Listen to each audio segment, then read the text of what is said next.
Right, if anyone was wondering, what does Mr. Robson do with his Easter holidays? Does he go out?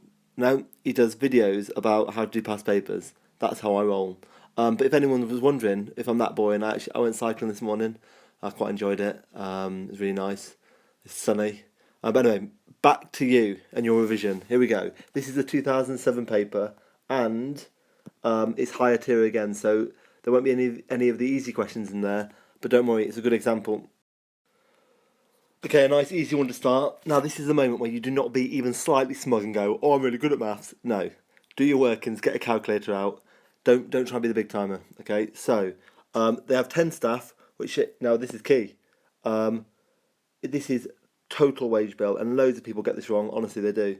So they've got 10 staff. I'm going to write that down because why not? They're all paid £9 an hour for 40 hours. So that means each person's going to get 9 times 40, which adds up to 360. I had to pause it then because I couldn't cope. So 360. But they actually work another 10 hours. So they do 10 hours, but they get overtime for this. So they get £13.50. So you've got to do £13.50 times 10, which I think is £135. And it is. But again, I've been smug there. So I'm going to put in the calculator. I don't care. So 13.5 times 100 is, whoops, sorry, times 10 is 1,000 is 135. What am I chatting about? Anyway, so that's how much each worker's paid. I'll add up those two numbers. 360 plus 135 equals 495. Now, at the minute, at least one or two of you will have tried to do this without using a calculator. You thought, I can't be bothered. You will screw up, you will, and it'll be a disaster, and you'll cry about it later, and no one's going to care. Anyway, so each worker's paid 495. Lots of people finish there, but the thing is, there are 10 staff, so that means it is 4,950. There we are. Right, on to the second one. Let's just move down to this one. An increase in the number of customers. She wants to expand the business. Now, this is like a really shortened version of that expanding the business question. They give us quite a lot. But this time, they're only suggesting and explaining what they're not asking for you to do. They're not asking for but. They're not asking for a reason why it's not a good idea. So, appropriate source of finance, I would probably go for, I always go for, what do I go for? Can't remember. Oh yeah, a loan. And I also probably would go for anything else really.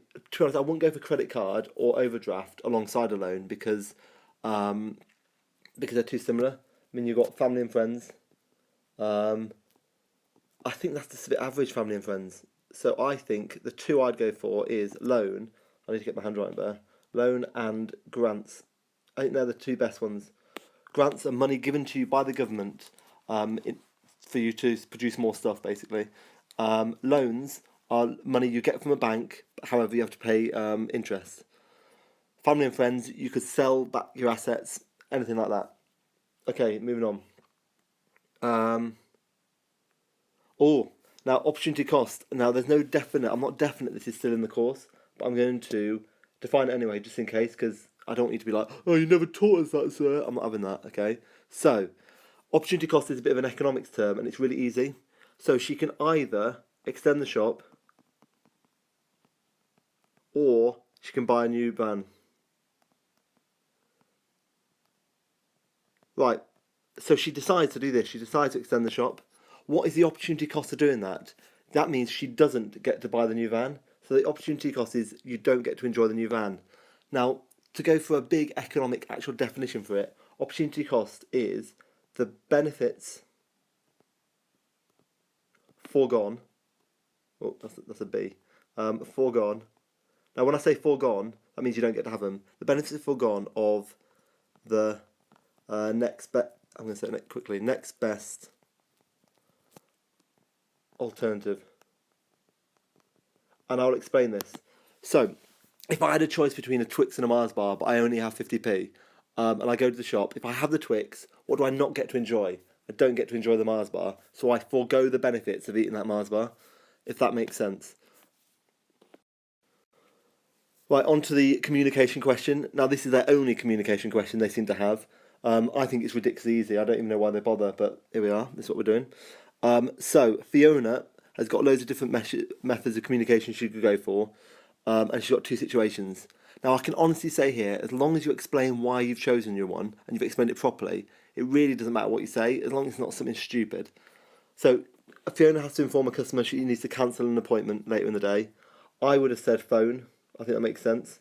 And I'd say because she can make sure the customer has knowledge of it. And this is a key moment. And I get to say because. And I know it's only a tiny box, but just go bigger. Just like here, just make it so they can't take the mark away from you. So I'm saying to make sure customer has knowledge of it because you can actually speak to them one to one, so you know they've actually picked up the message. Because, for example, if you decide to go for a text message, yes, it'd be quick, but you don't know whether the person's actually got that message or not. Okay, the second one, local council wants to see a copy of the plans for extension to the shop urgently. Now, you could say face-to-face.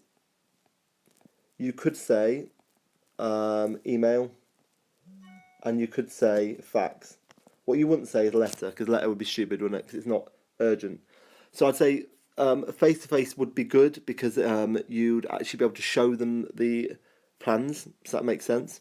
Email would be good because you could have an attachment. And fax would be good because that's meant to say attachment, sorry. And fax would be good just because obviously they can then see it. Again, a stupid one would be phone calls because they wouldn't be able to see the copy of the plans. But honestly, guys, if any of you don't get 4 marks there, it's because you've been cocky and you've just said like phone because it's quick. No, properly explain your reason. Don't. This is your one chance to do well at business studies. Don't mess it up. Okay. Now, I love this question. I do. They've only really, I think, in the exam, they're only going to talk about 2 types of leadership. They're either going to talk about autocratic, or they're going to talk about democratic. I can't spell democratic. Looking at the the specification, I don't think they'll even talk about laissez-faire. I think they'll just go for those 2. But anyway, at least we know about laissez-faire just in case. Right, she makes all the decisions herself and is in complete control. Okay, they've even given you the answers here, like honestly. So always read these things because the answer is actually there. Right, assess the strengths and weaknesses of Fiona's leadership style. She makes all the decisions, so make sure at first you say she is, autocratic. Say that first, because then everyone's going to be like, okay, this person knows what he's talking about. They're not just saying random stuff, you're going straight to autocratic. Do not even think about starting going about what's good and bad about it without saying what sort of leadership style it is. Anyway, some people now would define autocratic, so they'd say it's when they make all the decisions themselves and is in complete control. They don't like to delegate. Anyway, you could say that. But now we've got to go for properly explaining your points. So what are some of the plus points? We know that when you're autocratic, things can be done quickly because you don't have to talk to each other about making decisions. If you say that, that's going to get you 1 mark. You've got to say, why is it good to be quick? Sometimes it's quick if a business is struggling. Like that video with what's his name, Morgan Freeman. Like the school was about to go under in a year, so they needed quick decisions. They can't just have someone taking loads of time. So a second thing that would be good is autocratic would be good for low skilled workers. Now, don't just leave it there. Say why it'd be good to go with low skilled workers, and you can say it's good for low skilled workers because they might not have many ideas of their own. They might actually not know how to do things properly themselves, so they need help from the management to be told what to do. What else would I say? They're the 2 good things I'm going to say for the minute on that bit. Also, I mean, other good things you can always say about autocratic is because she has complete control, things are going to be done exactly how she likes it. Okay, but bad things. They've actually already said this. One is employees, and quote it. If they say it in the text, quote it. So employees feel undervalued, right? Now, don't just leave it there. Say they feel undervalued. Say why, because they're not able to make any decisions.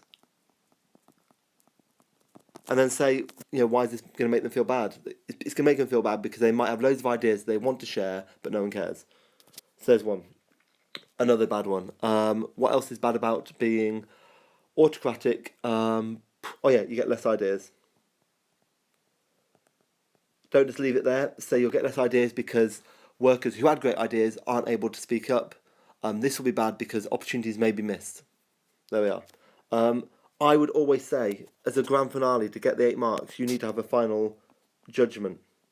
And for me, I think a great judgment is it depends on. I love saying that. It depends on how well the business is doing and the skill of its workforce. Because if the business is doing well, it might not need to make as quick decisions. Whereas if business is really struggling and has only got a few months to survive, they probably might need an autocratic person to get things going. Now, if you've been in my class, you will have seen this because they love this question. Honestly, I think they just use the exact same question and then just put in different words every single time. It's a bit embarrassing, to be honest. Okay, so it says suggest and explain one advantage and one disadvantage of SCS furniture. Where are they? They are up here. Of being located in this retail park. I mean, honestly, like you've got to be able to do this. This question's all about location, um, but it basically is about have you got any common sense? Right. What would be good about being in this location? So I'm going to say a few things. I'm going to write them on here. So one is there's a big car park, so customers might be able to pick up, I don't know, the furniture. I know that's probably not true, but I'm saying it, and I'll give you the marks. A second thing you say, there's a big car park, so customers are easy to park, which means they're more likely to turn up. Another good thing you can say is, look, they're quite close to the town centre and quite close to the motorway, so that means there'll be a lot of customers going past them. You can also say, look, there's bus stops, so it's easy for people to get to. What else good things you can say? You can say there's a big supermarket, so people might go to the supermarket, then go to the furniture store. What else? You could say, oh, to be honest, that'll pretty much do it, I'm pretty sure. Or you could say people might go, oh no, that'll do. Right? What's the downsides? And I'm going to go for, I should have done this before, that's a bit stupid. I'm going to go for, let's go for black, to say that they're bad. Okay, a bad thing would be there's a DFS nearby, so there's lots of competition nearby, and this might mean that they won't be able to make as much money. Another bad thing you could say is, what else could you say is bad? Um, you could say there's an empty unit here, so they don't know what competition might turn up there, or it might just make the retail part not look that good. But to be honest, I think personally I'd go for competition. That seems like quite an easy one to go for. Other things I was going to say was a good thing about location. You could also say that it's a big store, which means they can show lots of their furniture. Right. I mean, that's about it. I mean, you've got to be able to do that. You have to. Just make sure you only do one advantage and one disadvantage and really explain it. Do not even think about losing any marks here. You've got to explain it properly. Okay, another easy one. How this retail park might affect business in the town centre. So it could be either good things or bad things, but it says explain how. It's 4 marks. You probably only have to say 2 things, but I'd go for 3, well explained, and then you're guaranteed to get the marks. So you could say possibly it might be good because it might make people go from the motorway, and then they might go on to the town centre. I know that sounds stupid, but it might happen. But then let's go for some bad ones. A bad one is that they might go to the retail park instead. For example, there's a place called, what's it called? In Newport, it's called Splot. It's not called Splot, I'm talking rubbish. What's it called? Who cares? Right, there's a retail park in Newport, which everyone goes to now. They don't bother going to the city centre. So actually, if they go to the retail park instead, the city centre might start struggling. You could also say it might be bad because there's so much parking there, people are more likely to go there. You could argue that it might be hard for businesses in the town centre to get employees because all the employees might go to this retail park instead. Anything that makes any sort of sense at that point, you're going to be okay, I think.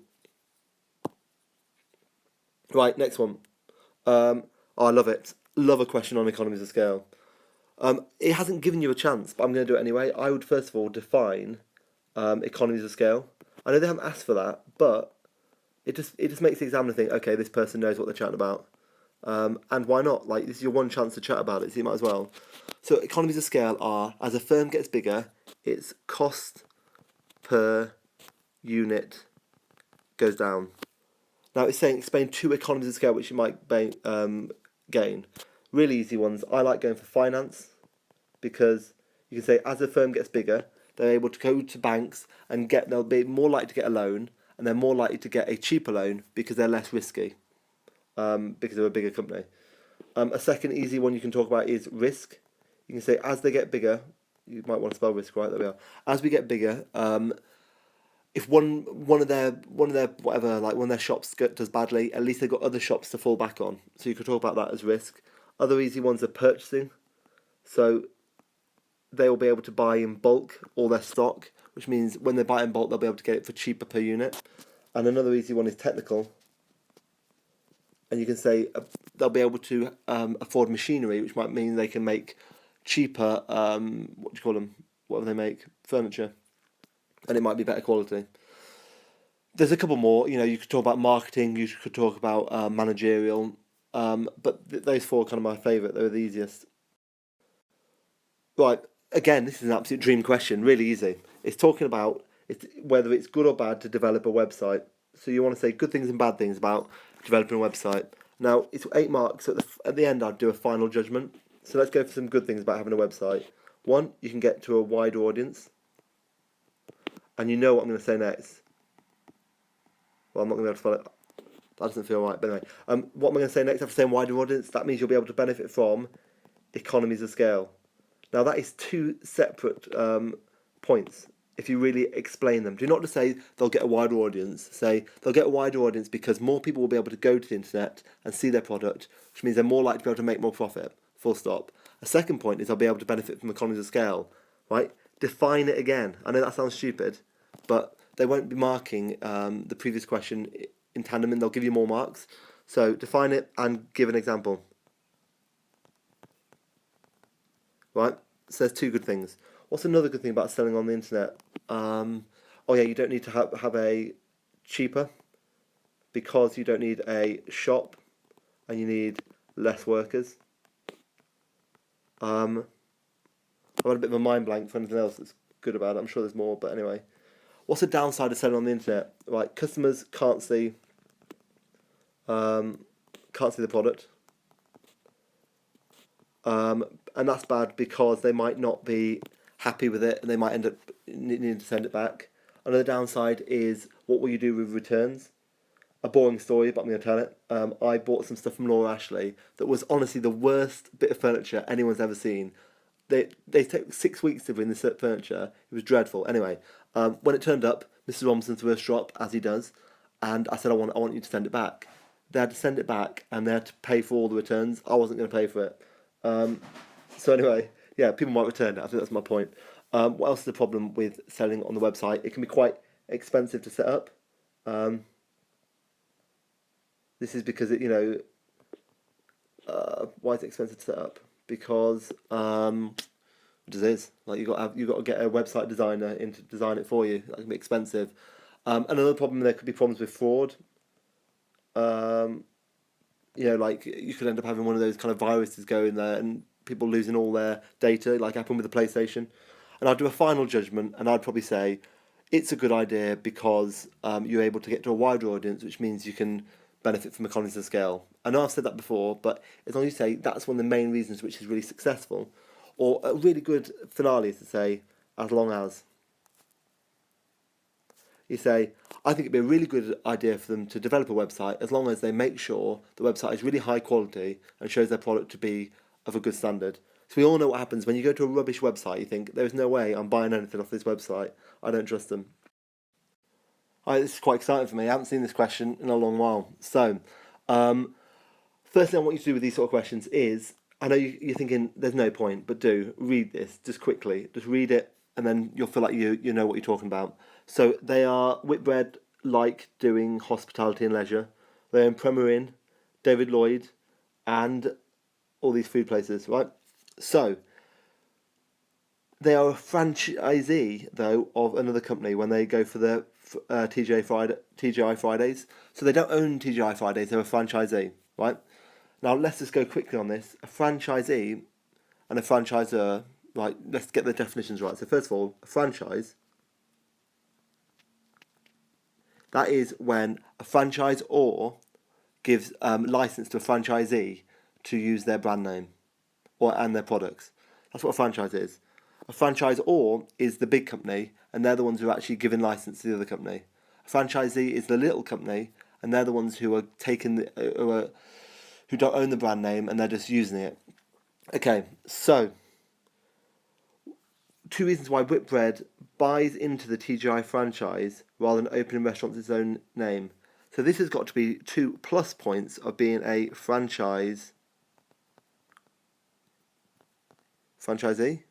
Yeah.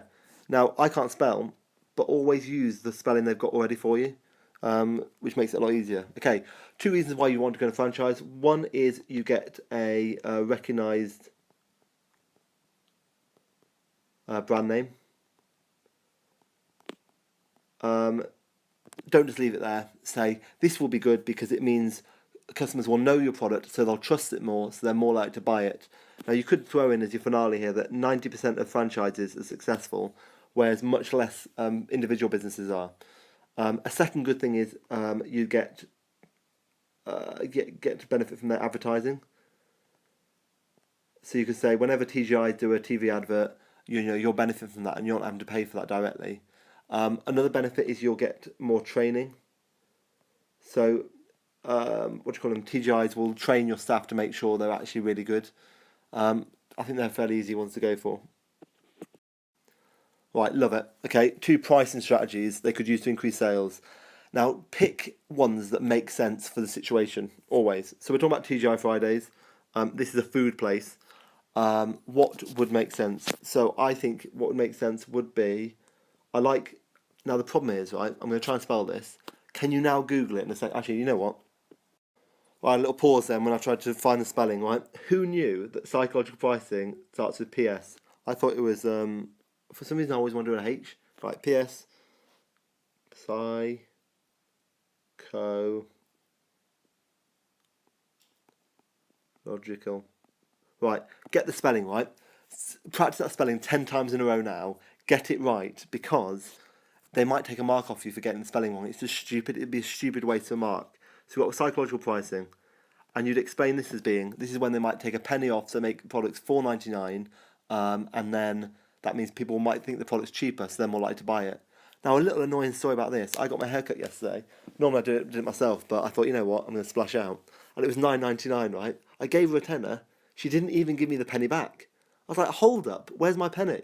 Don't try and say this is $9.99, then take a tenner off me and think I don't want my penny back. I want my penny back. Anyway, I didn't say it because I was too scared, so I just left, having paid £10. Anyway, so psychological pricing, that's a good one. Another good one would be, what's a good one for this? You could say competitor pricing. And this is where you try and beat your nearest competitor by having a lower price. Now, it's explaining, they're not asking for our butts here, they're just asking for you to explain it.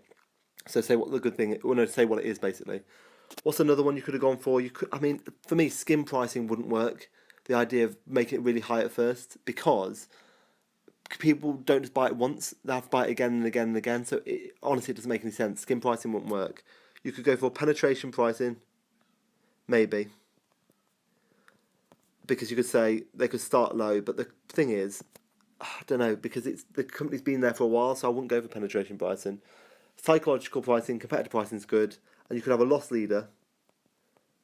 So I like the idea of a loss leader. So they could have like wedges or like garlic bread for like 30p.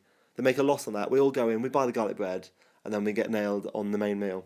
Okay, so moving on swiftly. Right, these 3 things.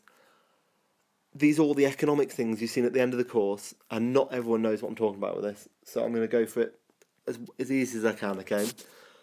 How could it have an effect on Whitbread, who are a business? Right, a fall in interest rates. Interest rates is the cost of borrowing money. So if interest rates were to go down, so instead of interest rates being maybe 1% which what they are at the minute, then they're 0.5%, which is actually really low. But say they went down to 0.25%. Well, at the base rate, isn't it? Don't worry about that. Let's not get too complicated about that, okay? If the interest rate went down, let's go for easier numbers. If the interest rate was 6% and now it's 3%, when people borrow money, they don't have to pay back as much interest. So what do people want to do? More people will borrow money. As people borrow more money, that means they're going to spend more. If people are spending more money, that means Whitbread are going to get higher profits. If you say that, you'll get 2 marks really easily. Another option is you can say Whitbread might be taking out loans. So if interest rates go down, they're going to have to pay back less on loans. They might even have to be paying a mortgage on their factory, so they'll be paying back less on this. This means they'll have more money, which means they could probably, maybe, you could say anything, expand quicker. Right, hopefully that makes sense. A second one, an increase in the tax on company profits. Now, you all know this company profits tax is called corporation tax. So say that. Say it's corporation tax. And if corporation tax goes up, this means Whitbread will have to pay more tax. If they have to pay more tax, that means they'll have less profits. If they have less profits, they won't be able to grow as quickly. I mean, that's going quite big, but I'd rather just get the marks. Now, this one we've never really talked about, but it's really easy. Right, if there's an increase in wage rates, that means across the UK, wages are going up. So if wage rates are going up, which they are at the minute wage rates are going up higher than inflation, but don't worry about that, right? If wage rates go up, what does that mean? It's really easy. That means Whitbread's costs go up, which means they have to pay wages more, workers more. You could go bigger and say that means they might need to make some workers redundant, which is a posh way of saying sack some workers, or it might mean that they just won't make as much profit. Now, if you say all that sort of stuff, you're guaranteed to get the marks on that one. Right, I think this is a bit of a shocker, this question. If you think about it, it's easy, but you might get confused and not know what the question's asking. So it's saying Mars and Virgin use one brand name for a wide range of products, whereas Whitbread provides many services, each with its own brand name. Evaluate the branding strategy. So you need to try and find, personally, 6 marks. So I'd try and say 2 good things and 2 bad things, and then hopefully, and then maybe a final judgment, and then you'll get hopefully 8 marks, which means I have to give you 6. Okay, let's think. What would be good about doing what they do, where they have each service with their own brand name? Well, I think one good thing is you can say it will spread risk, because if there's a bad thing that happens with one of your businesses, like for example with David Lloyd, their leisure centres, it might not affect the other businesses, which means obviously that's a good thing. So I think it spreads your risk. You could go on about saying this is an economy of scale that they'll be benefiting from, because they've got a spread of risk. Right. Is there anything else we can think of that would be good about each having their own brand name? Okay. Well, I just had to sell out to the mark scheme because I was thinking, really, I can't think of anything else. And to be honest, the reason I couldn't think of anything else is because there really isn't much else. Right. So first of all, we had economies of scale. Right. A second good thing potentially is so there's less risk, I've just said. A second good thing is, I don't know. Right, the second point is the same as the first point, and the second point is saying that as long as they'll be able to spread your risk, the second point they said is if one of them gets a bad reputation, then it won't affect the others.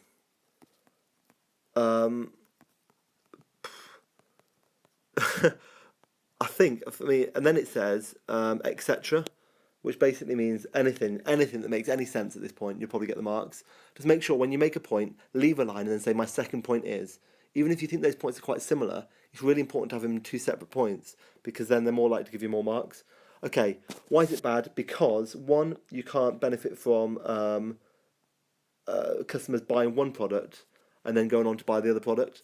So for example, when you see a Cadbury's Dairy Milk product, when they go on to make another sort of thing with dairy milk on, you want to buy it.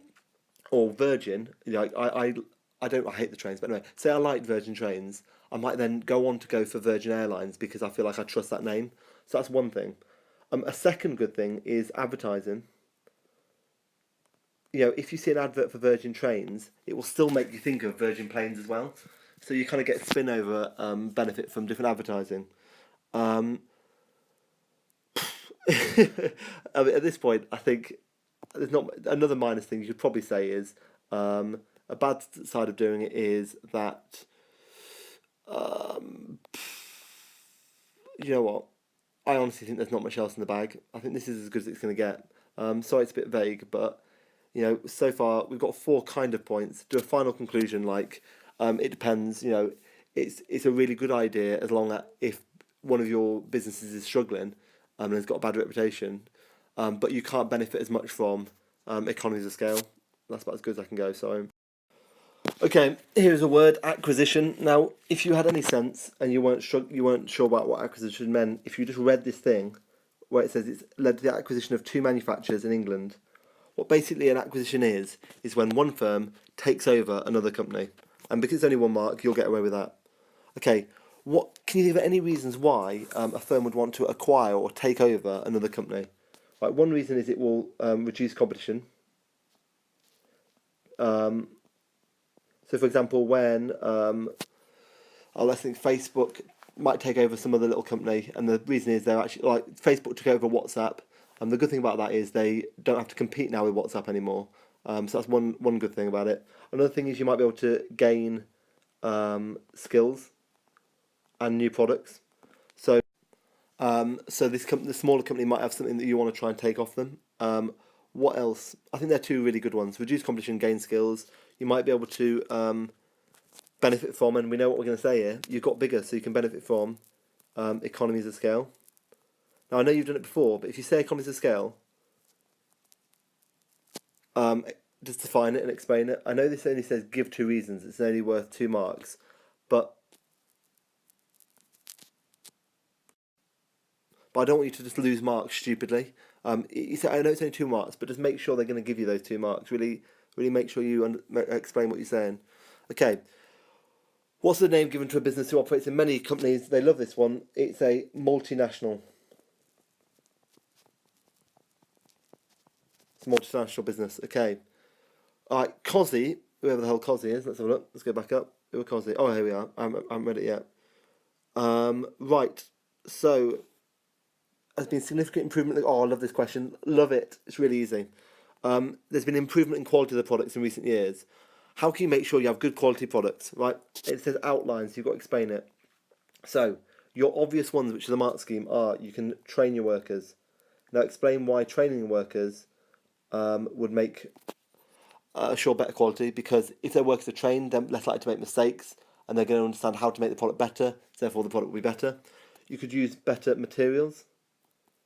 So if you use better materials, they're less likely to break, so therefore the product's going to be better quality. Use new machinery.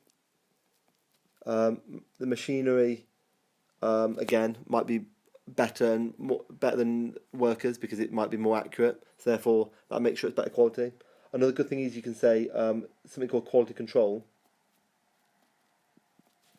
And this is basically where you test like 1 in every 10 to make sure that product's good. So if that one's good, then hopefully the whole lot of them will be good.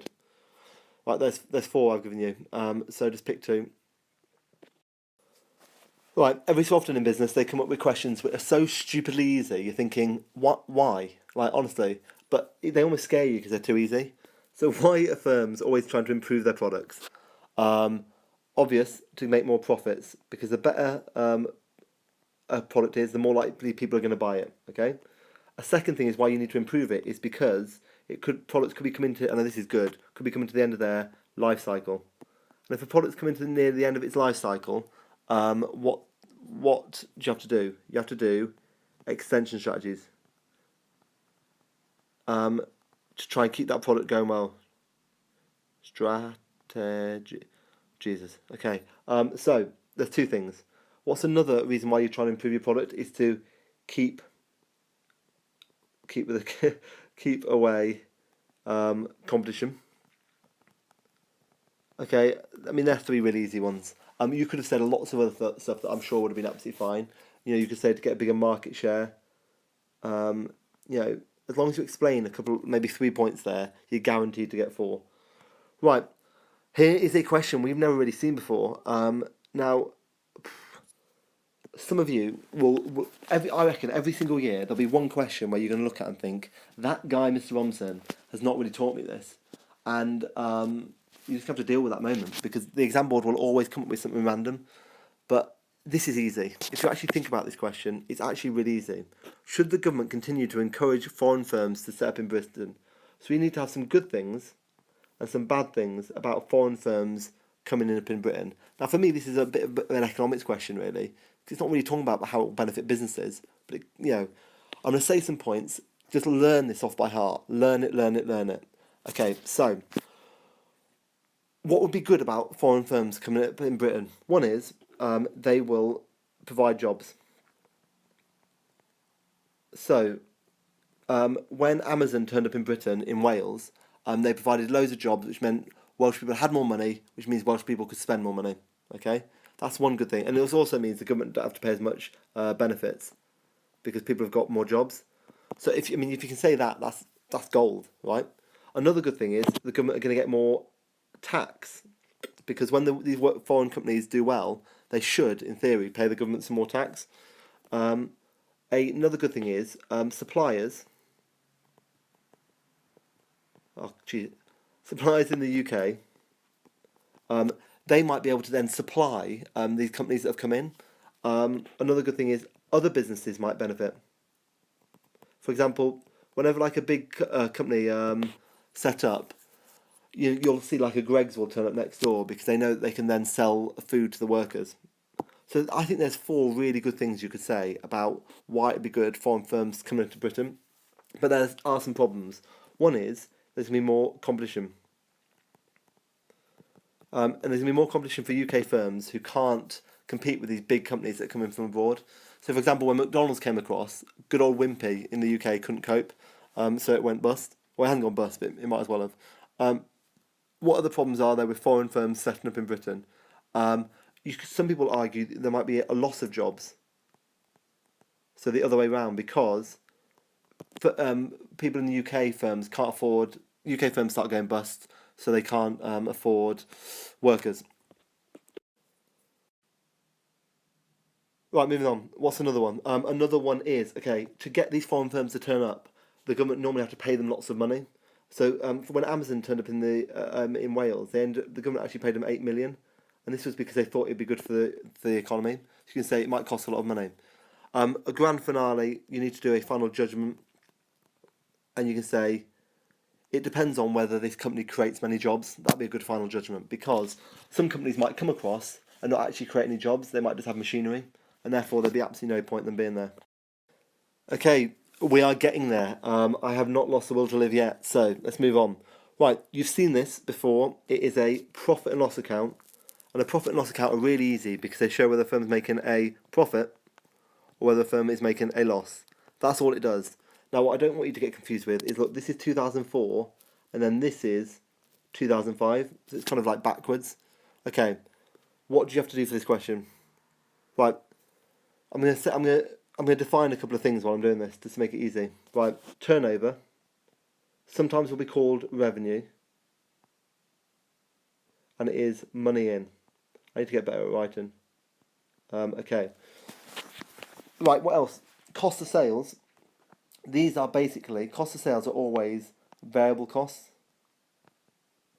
So these are costs that change with output. So things like, what would be a good example of variable cost? Like materials.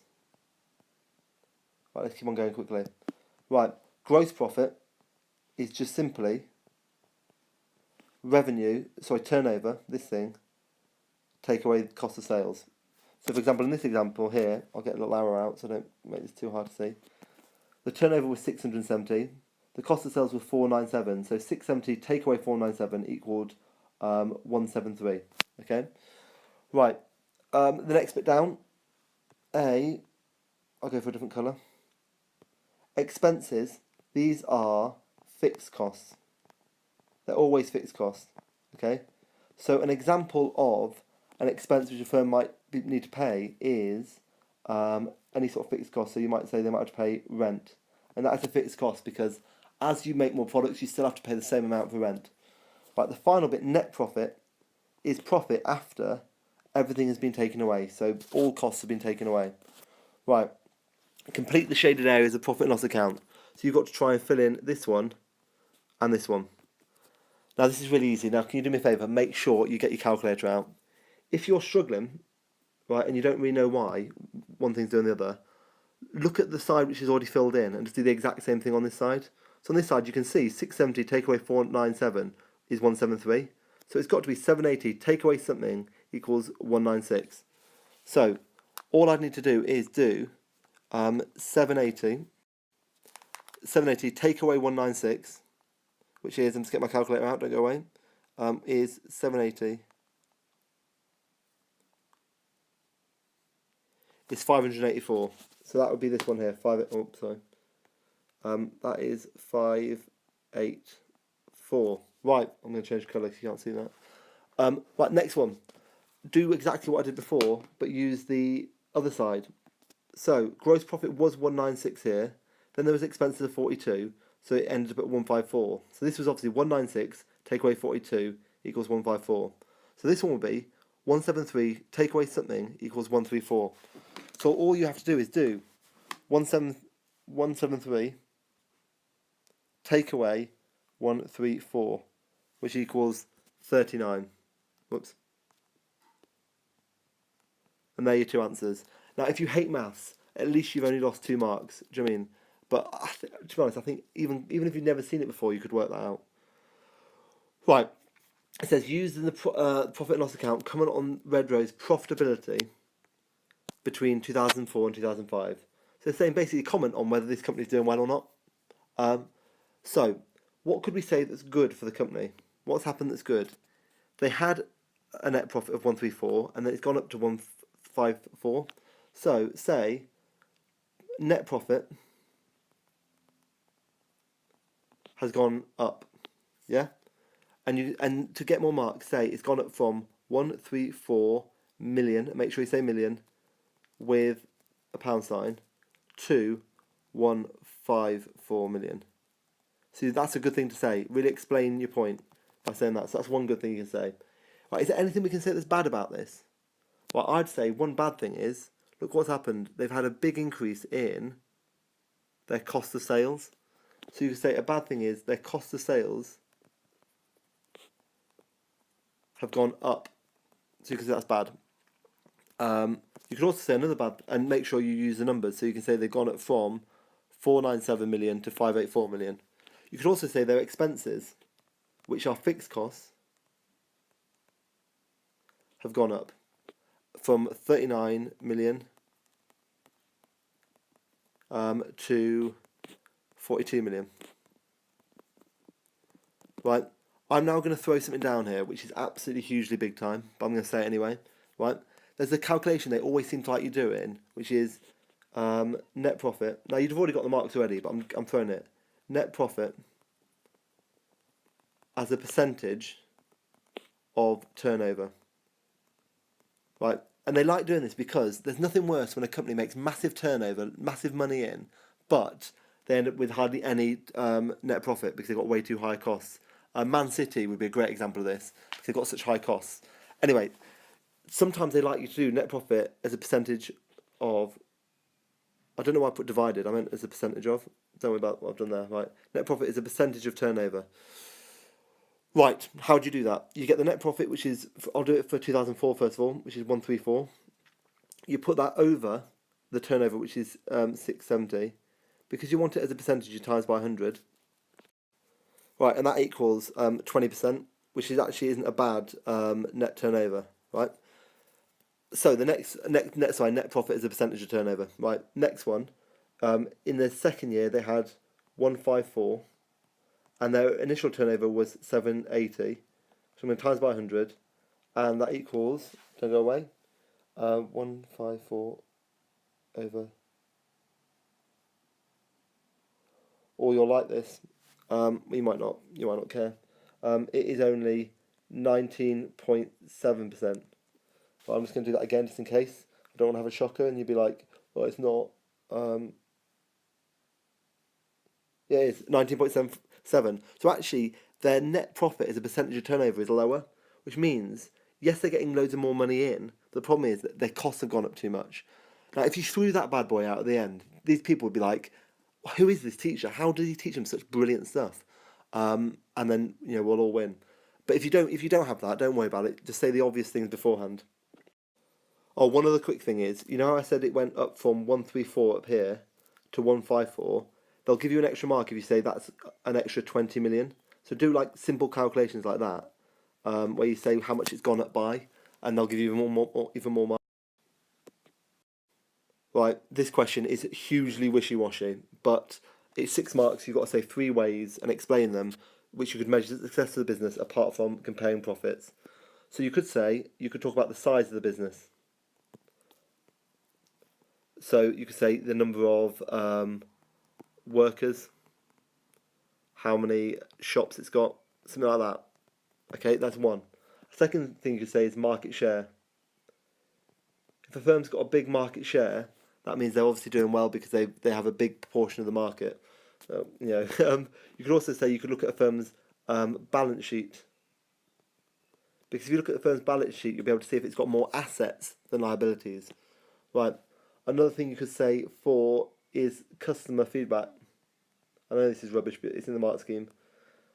So you could ask customers what they think, and if the customers say, "Oh, the company's really good," then you could argue that it's been successful. That'll do. Right. Why is training so important? Right. It says it needs to improve the skills of more staff. Why is training so important? You've just got to say some good things about training. You can say one good thing about training is staff will work better, which will lead to them making more stuff,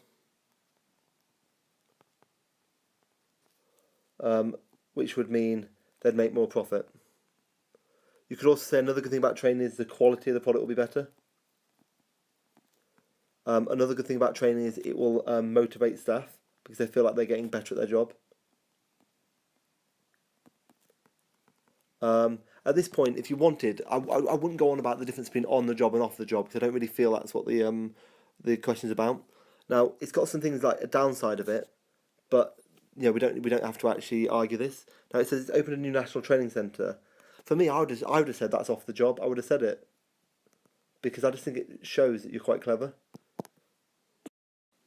Right, good news. We're on the last page. Right, so what are we talking about here? It's talking about legal responsibilities. Now this is easy, right? Explain one legal responsibility it has to its workers and one legal responsibility it has to its customers. Right, at GCSE you have to know absolutely nothing about laws in any sort of way. You just got to know common sense things. So what sort of things do they have to do to their workers? They have to make sure they're safe. So they've got to think about health and safety. I can't spell safety. Can I? For some reason, safety bamboozles me every single time. Right. Another thing you could say is they've got to pay them at least the minimum wage. Now the thing is, you're only allowed to say one, so make sure you pick one which you're happy with. Like customers, they've got to make sure the product is what they said it was. So it's got to be. If you say it's going to be something and it's not that, then obviously that's not fair. And to be honest, that's the one I'd say for customers. So I'd say for customers, you've got to make sure it is what you said it was going to be. Okay, so we're done. That was exciting, I think. I hope that by Saturday there'll be at least 50 views of this thing. And I don't want it to be one guy who just absolutely loves it, right? I want it to be all of you watching this video.